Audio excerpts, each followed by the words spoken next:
আমি যদি এখানে ফেইলও করি, লেটস সে আমি অনেক চেষ্টা করেও পারি নাই, এতে আমার কি লাভ হইলো?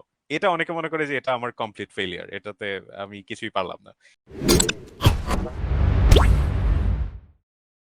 তো হ্যাঁ, এটা খুবই ইম্পর্টেন্ট। যার কাছে প্রবলেম সলভিং করতে চায় তার ধৈর্য এবং কোনো একটা প্রবলেমের যদি সে সলিউশন খুঁজে বের করে, সেই সলিউশনটা খুঁজে বের করে দেখে ফেললে কিন্তু সে বুঝেই ফেলবে যে এই সলিউশন এবং কোডটা কাজ হয়ে যাবে। তারপর তার যেই জিনিসটাকে বের করা আনন্দ সেটাও সে পাবে না, এবং এই যে স্ট্রাগল করে করে বিভিন্ন জায়গা থেকে অনেকে চিট শিট বা কোনো হিন্টস বের করার চেষ্টা করে, সেটার একটা সার্টেন স্টেজ অপেক্ষা করা যে না আমি এটাকে 3 ঘন্টা 4 ঘন্টা বা আজকের একটা দিন ইয়ে করবো, মেবি আরেকজনের কাছে ডিসকাস করবো, আমার কোনো একটা ফ্রেন্ড তাকেও ডিসকাস করবো, সিমিলার লেভেলে আছে, সে হয়তো অনেক ক্ষেত্রে আমাকে কিছুটা হিন্টস দিতে পারবে আর কি।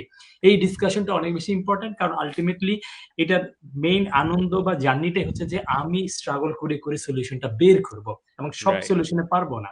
তো একটা বড় হ্যাঁ। জিনিস আছে, যারা প্রবলেম সলভ করতে চায় তাদেরকে যদি 10টা প্রবলেম দেওয়া হয়, কোনো একটা আমাদের স্টুডেন্টদের মধ্যে যদি আমরা 10টা প্রবলেম দেই, কেউ যদি হচ্ছে কোনো কারণে 4টা 5টা করতে পারে, সে বলে কি আমি 6টা তো পারলাম না, আমার দিয়ে হবে না। আর কেউ যদি একটা দুইটা করতে পারে, সে তো আরো অবস্থা খুব খারাপ, ছেড়ে দেয় আর কি। তো এই রাইট। সিচুয়েশনটা কিন্তু কি মোটামুটি সব প্রবলেম সলভারকেই কি মোটামুটি ফেস করতে হয়, না কি অবস্থা এই যে পারতেছি না, আমার দ্বারা হচ্ছে না, বা যখন 10টা দিচ্ছি আমি কোনো কন্টেস্টে গিয়ে একটাও সলভ করতে পারি নাই, তো এই ফিলিংস গুলো কিভাবে হ্যান্ডেল করতে হয়? আম, হ্যাঁ, তো that's a very good question. And আগে যেটুকু বললেন দ্যাট ইজ অ্যাবসলিউটলি রাইট। এখানে একটা জিনিস আমি জাস্ট অ্যাড করি আগের কোয়েশ্চেনটার সাথে, এটা মানে it would be relevant to the current question. এই যে আমি বললাম যে আমি চেষ্টা করে কনফিডেন্স পাচ্ছি নিজে সলভ করার মধ্যে, আমি যদি এখানে ফেইলও করি, লেটস সে আমি অনেক চেষ্টা করেও পারি নাই, এতে আমার কি লাভ হইলো? এটা অনেকে মনে করে যে এটা আমার কমপ্লিট ফেলিয়ার, এটাতে আমি কিছুই পারলাম না।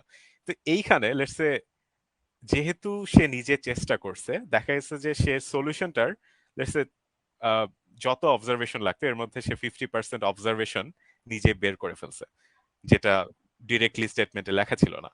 তো that's an achievement as well. সে প্রবলেমটা বেটার বুঝতে পারছে, সে 100% বোঝে নাই, বাট 50% বুঝতে পারছে।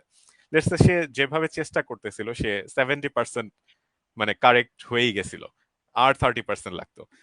তো সে যখন এই জিনিসটার সলিউশনটা দেখে নিবে, সে তখন কনফিডেন্স অন্য দিক থেকে পাবে, যে সে লেটস সে 10টা চিন্তা করছিল এর মধ্যে 3টা কারেক্ট ছিল। তার মানে আমি যখন ইন ফিউচার সিমিলার সিচুয়েশনে পড়বো যে আমি একটা প্রবলেম পারি না, আমি তখন একটা ব্যাকগ্রাউন্ড নলেজ পাচ্ছি যে আমি আসলে 100% না পারলেও আমি 30% আগাইতে পারছিলাম। তার মানে this is approachable, I should always approach the problem and I will still learn something. তারপর ধরেন ওই প্রবলেমটা, লেটস সে যে আমি যে আরো 10টার মধ্যে 3টা বুঝছি আর যে 7টা বুঝলাম না, বা সাতটা চিন্তা করছি যেটা কারেক্ট ছিল না, এখানে আমি 7টা লার্নিং পাচ্ছি যে এই প্রবলেমটা কোন 7 ওয়েতে অ্যাপ্রোচ করা ঠিক না, কেন সেটা কাজ করবে না, এটাও আমি শিখতে পাচ্ছি। সো অ্যাজ লং অ্যাজ আমি কন্টিনিউয়াসলি চেষ্টা করে যাচ্ছি, এই জিনিসটা আমাকে কন্টিনিউয়াসলি লার্ন করাইতেছে কিছু না কিছু। তো this is totally fine. Even মানে মজার বিষয় হচ্ছে যে আমি মাঝে মাঝে প্রবলেম সলভ হয়ে যাওয়ার পরেও আরো লেটস সে 5 মিনিট বা 10 মিনিট চেষ্টা করতাম যে এটা এটা কোন ভাবে করলে ফেল করতো, এটাও বের করে রাখি।